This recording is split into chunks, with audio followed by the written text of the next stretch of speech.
If you look in the mirror and think, I feel younger than this, chances are it is not you. It is your makeup. In this video, I am sharing the 15 most common makeup mistakes that age us and what to do instead. These are simple adjustments that turn meh into, oh wow, she looks great. Best of all, we can all do them. Okay, ladies, let's freshen up and turn back the clock. Let's do this.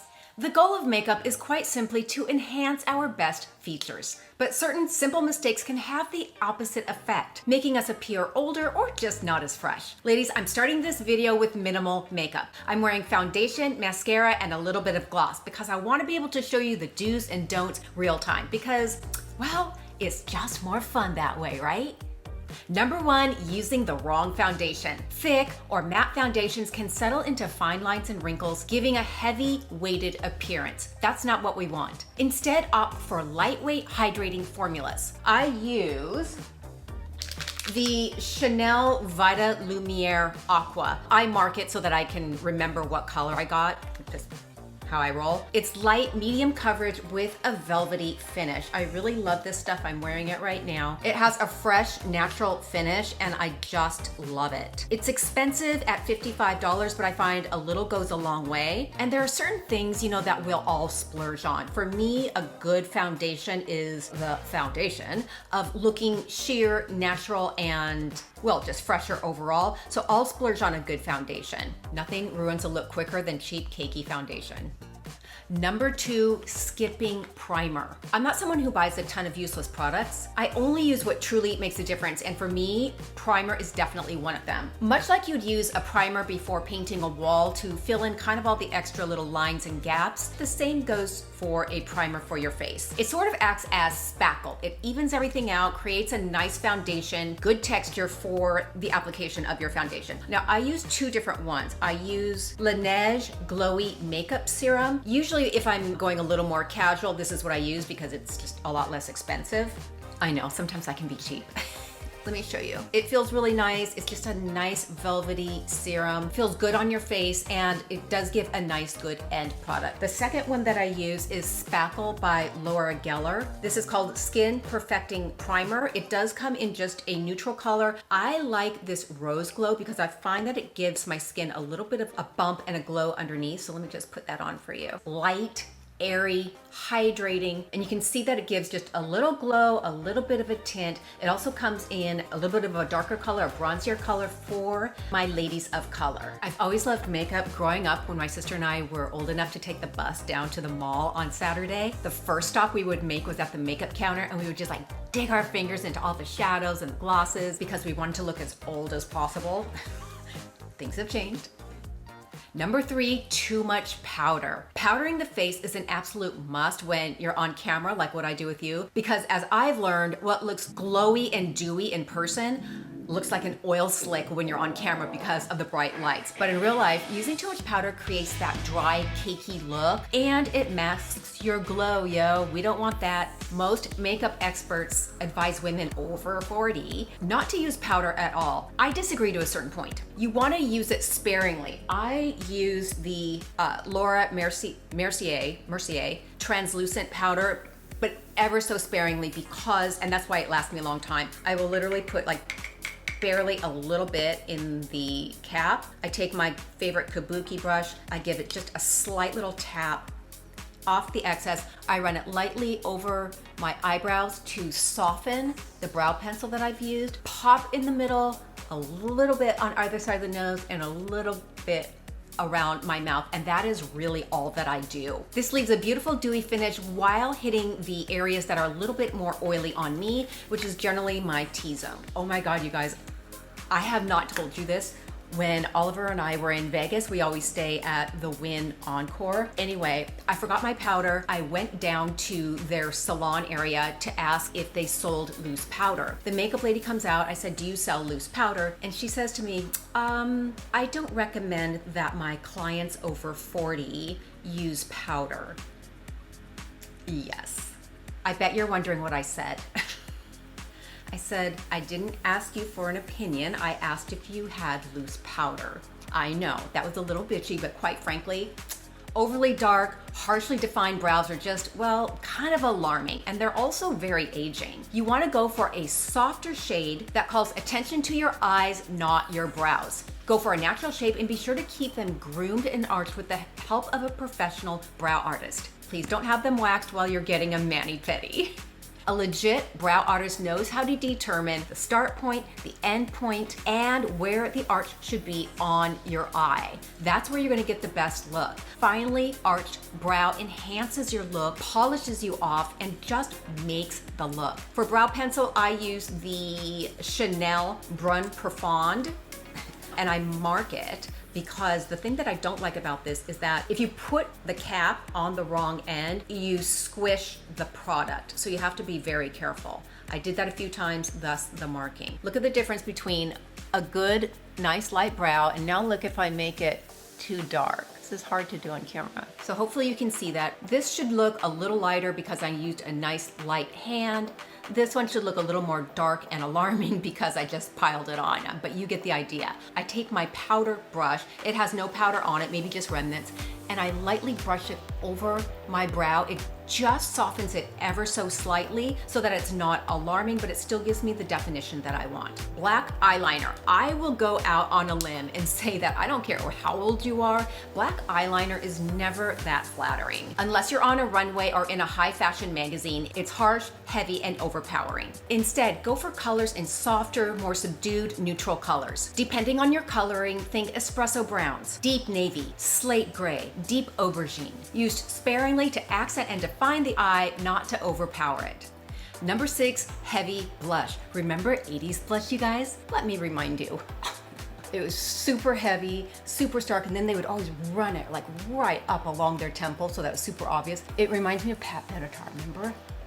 Applying it too harsh or using those overly bright shades, remember like the bright pink or the bright coral, creates too much of a harsh contrast, and honestly it just looks unnatural. Opt for soft, neutral tones applied to the apples of your cheeks just enough to brighten it. Now normally ladies, during the winter, I love using the cream blushes. I use Milk and I use Chantecaille, but let me show you this.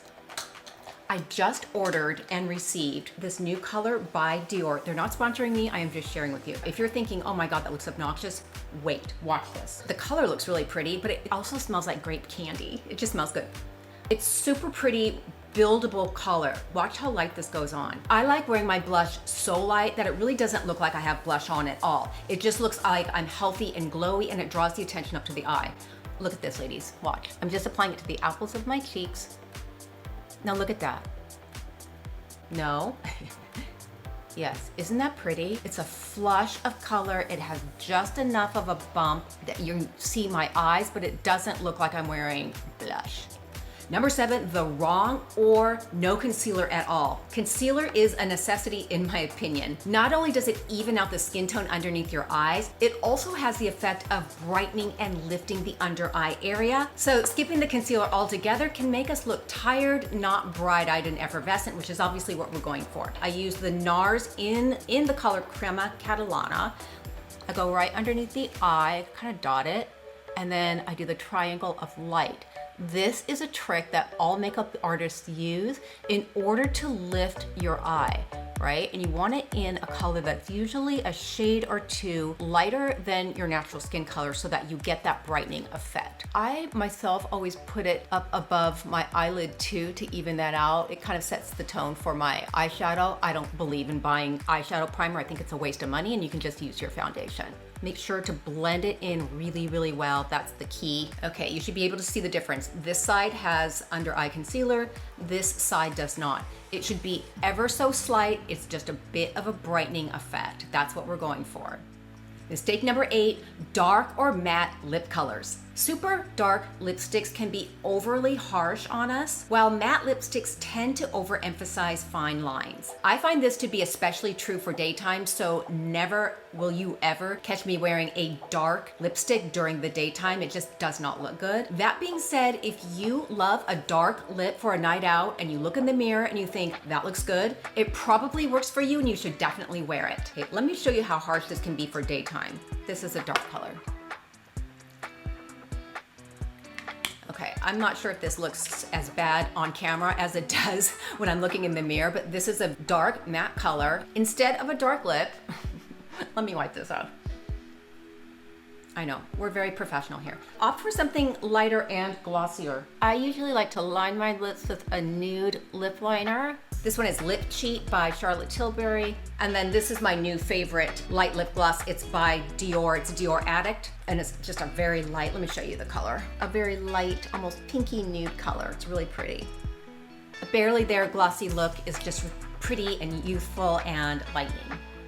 Not blending. If you remember nothing else from this video, remember this. Blend, blend, blend, blend, blend. The most important element to flattering makeup is blending. Why? Because it softens and feathers the look. That's what we're going for. Not blending enough is going to lead to harsh lines and weird demarcation. I always take a kabuki brush. This is the one that I use for my powder. I run it lightly over my eyeshadow to give it a final feathery blended look. I take a mirror over to the window to make sure that my foundation is blended in nicely and that there are no obvious termination points. Number 10, heavy eyeliner. Heavy, dramatic eyeliner with a big, huge cat eye swoop was really fun in your 20s, but it's really not flattering anymore, especially heavy liner on the lower lash line, which can make our eyes look heavy and tired. Instead, during the day, this is what I do. I like this, I think it's Revlon Tattoo Studio. It's like $7. It's one of my favorites. It's a waterproof gel liner that stays on and works well. I put liner in the waterline of my upper and my lower lid. This works really well because it works to define and deepen your eye, but it doesn't take up any lid real estate, and it just looks like you're not wearing eyeliner at all in a good way. So this has no liner. This has liner in the watermark. This is what I usually wear for daytime, and when I'm talking to you on camera, it's usually what I'm wearing. Now let me show you the opposite. If I am putting liner, it looks a little heavier and a little more harsh.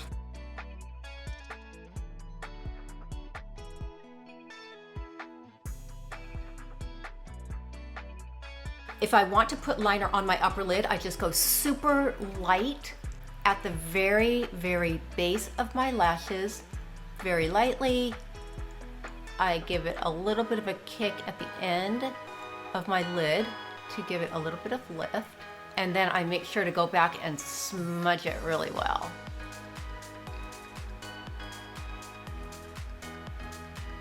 Also, with regard to mascara, I always only mascara my upper lid because we're in the habit of putting mascara on our lowers as well, but it actually tends to drag the eye down. Okay, I probably look like a clown by now. Let me see if you can see the difference.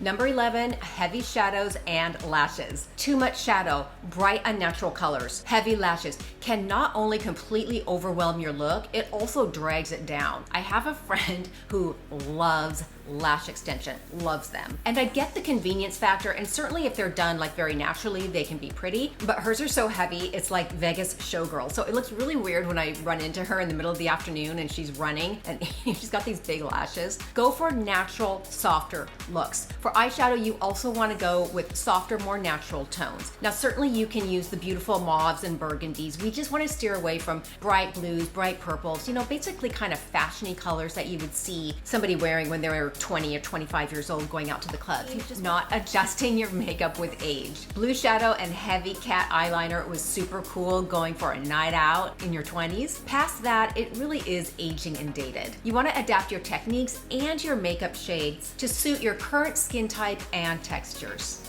Neglecting to refresh your makeup. When I worked corporate and I would be at the office all day, I always kept a few bare essentials with me. Aside from helping me to feel refreshed throughout the day, I also wanted to look game on when holding meetings or doing presentations to our C-level executives. Now, if we're traveling, I always carry a little cosmetic bag full of my basic essentials. For me, that usually consists of my foundation brush, which usually has a little bit of foundation left on it. I can kind of brush it over my face, touch of powder for my nose, a travel size cream blush, and a lip gloss, and that's it. overly contouring. Contouring can be really flattering, but heavy contouring just looks unnatural and it's not flattering. The only contouring that I do is with my favorite bronzer. You guys know this, it's by Shelli. It is expensive, it's like $125, but I will tell you it is worth every single penny. It's like a gel powder, and so all I do is I run a little bit of it over my forehead, along my temples, and a little bit underneath the cheekbones, just to hollow them out a slight bit. This isn't a good example. A little bit along my jawline, and then I do a little bit on either side of the bridge of my nose because it thins it out ever so slightly. So this, in my opinion, is a nice light hand. It just brightens my skin. It makes it look glowy, sun-kissed, bronzy, but it doesn't look like nice contouring job. Highlighting is meant to be used subtly on key points of the skin to give you that subtle pop of glow. Once you start, you will be addicted. I love highlighting. It's such a small, subtle trick that makes the difference between fine, maybe a little dull, to, oh wow, what are you doing? You're so lit from within.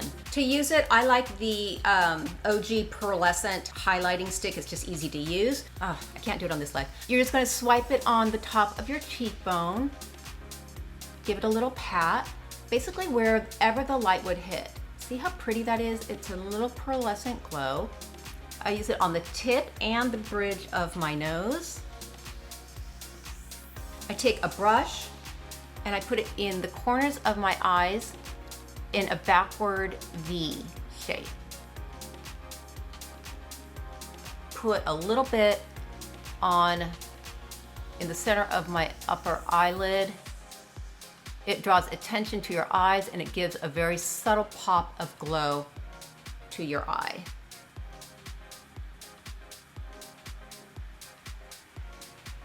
Some women also do, and I will put it right above the Cupid's bow. Blend. Ladies, if it looks not blended, it's because I can't really see, but you get the idea, and just make sure that it looks feathery and blended.